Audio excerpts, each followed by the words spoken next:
What's going on YouTube? Today we're going to be previewing the Jaguars versus the Colts. Um, it's a really big game on Sunday. Um, today, today the injury report came out. You had a couple of injuries with Telvin Smith and Allen Hurns, so it makes the game even that much bigger. Josh Wells is on the injury report as well, so he's not going to play either. But we did have some good news as far as the offensive line is concerned. We got Patrick Omameh and Jeremy Parnell are listed as questionable, so they may or may not play, but it's a good chance that they should play. So that's a couple of the injuries we're dealing with.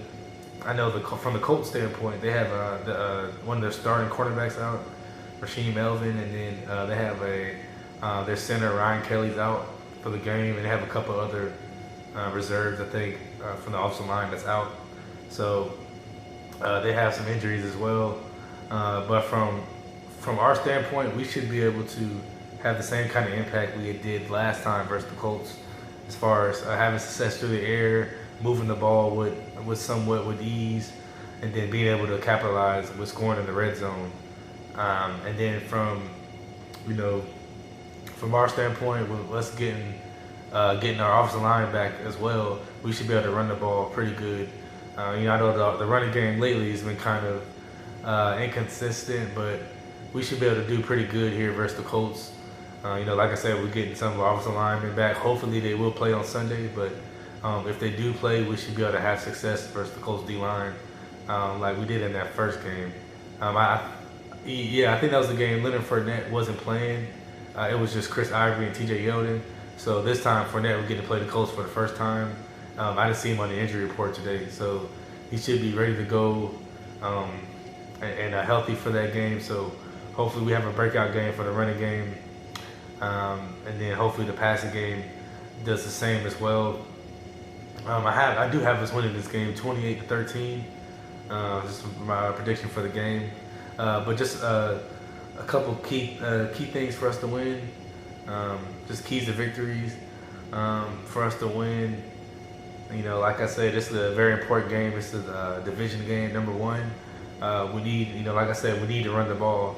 All season we built our team success on running the ball and playing good defense. But like I said, lately the running game hasn't been showing up as it did early in the season. So if we want to make that playoff push like we want, and get in the playoffs and win a division and possibly have a bye week in the playoffs, then we need to start running the ball with success and start making teams really stack the box and have Bortles, give Bortles all the opportunity in the world to make plays through the air. But that's only going to happen if they truly respect our running game. So I think people think it's a bad thing when they stack the box. It's actually a good. It's supposed to be a good thing for the offense, so we can feed off of play action and make things happen through the air. So hopefully the running game gets going. They were able to run through those 8-man to 10-man boxes early on in the season. So, like I said, hopefully that gets going. So that's number one. Number two, we're going to need the defense to play the same way they did in that first game versus the Colts. Definitely was probably one of the best defensive performances we've seen from the Jaguars, probably ever, with the 10 sacks. So it was the second game of the year we had 10 sacks. So, and I think Tennessee had 8 sacks on the Colts last week. So, I truly expect us to have the same performance we did the first time we played the Colts. I don't expect us to have 10 sacks or anything like that, but I do expect us to have probably about 6, maybe about 5 to 6 to 7 sacks, and maybe a couple interceptions thrown in there. So, this defense is playing with confidence all season long. They had their moments in Arizona, but I think with a full week of practice with kind of the reserves and knowing Telvin Smith's not playing, we'll be a little bit more prepared and kind of see where we want to put our players in the right position. Blair Brown's going to probably start for Telvin Smith this week, so hopefully in practice he's been really on his attention to details and can kind of come in and serve as a band-aid for that for Telvin Smith being out, because that's going to be a tough injury to overcome. So hopefully the defense will have that same performance they did 4 or 5 weeks ago in Indianapolis. And then just the last thing. The last thing is really, really simple, but it's really on the coaches to come out with good play calling, and don't allow us to lose the game at the end of the game. So basically, I guess the third thing would be for the coaches to not let themselves get in the way of the players. We saw that last week in Arizona where Doug Marrone was kind of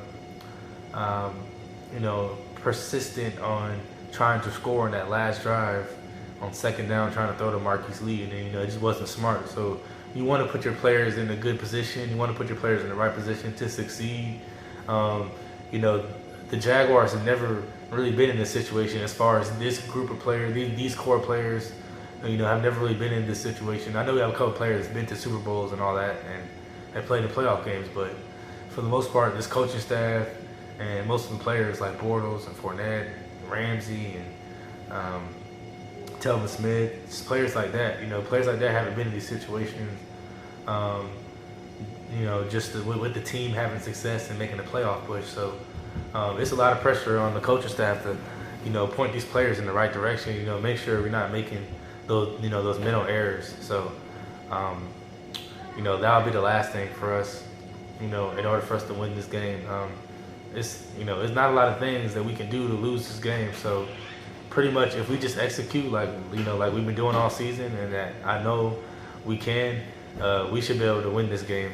Like I said, we should win the game 28-13. So it could be a lot worse than that, or the game could be a lot closer. The Colts have been playing good the past couple weeks. Ever since they lost to the Jags, they've looked pretty decent.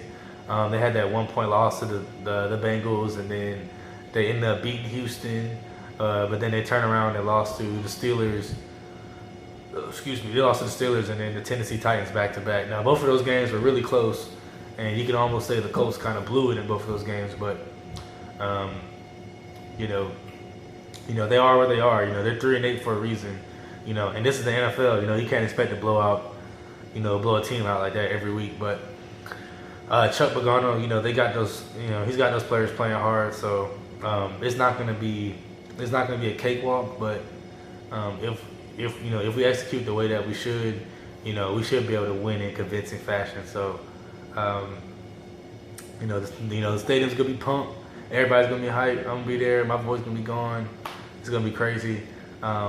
Like I said, hopefully we come out with the win. And looking forward to just the rest of the season. And the next game after this game versus the Seattle Seahawks, we did get that game flexed from 1 o'clock to 4:25. So we have more of a national audience. So that's what I'm saying. This is important for us to get some wins and just have some respect going into the playoffs. Have a little bit of swagger, a little bit of a winning streak going into the playoffs, and especially going into that last game of the season versus the Titans. So it'll be a big deal for us, to kind of see our confidence, see our swagger, going into the end of the season here. So, hey man, I'm excited, man. I'm like real excited. I don't really like playing the Colts or the Titans, especially, but the Colts, I do not like the Colts. So, just for us to have the opportunity to sweep the Colts, it's looking real good. So, that's all I really have for you guys. Can't really think of anything else I wanted to add on or say. Other than that, you guys can like the video, comment, bring a little discussion to the video, kind of talk about what you think is going to happen Sunday, or moving forward with the season. And, like I said, it's an exciting time for Jags fans. So Sunday, we're going to win 28-13. Hopefully, my prediction comes right. I'll check in with you guys after the game, give my analysis after the game, and see how we did. I may make another video before then, depending on how the news shakes up in the football world. But and then one thing I wanted to mention too, about Jimbo Fisher going to Texas A&M. I did hear about that story. Me being a Gator fan, really good news to hear. I know Florida State's been a mess the past couple weeks with all that stuff, so I did want to mention that. So just a little bit off topic, but yeah, man. Anything you guys want to talk about, comment about, just leave it in the comment section. Definitely give a shout out. But other than that, go Jags. I'll check in with you guys later. Peace.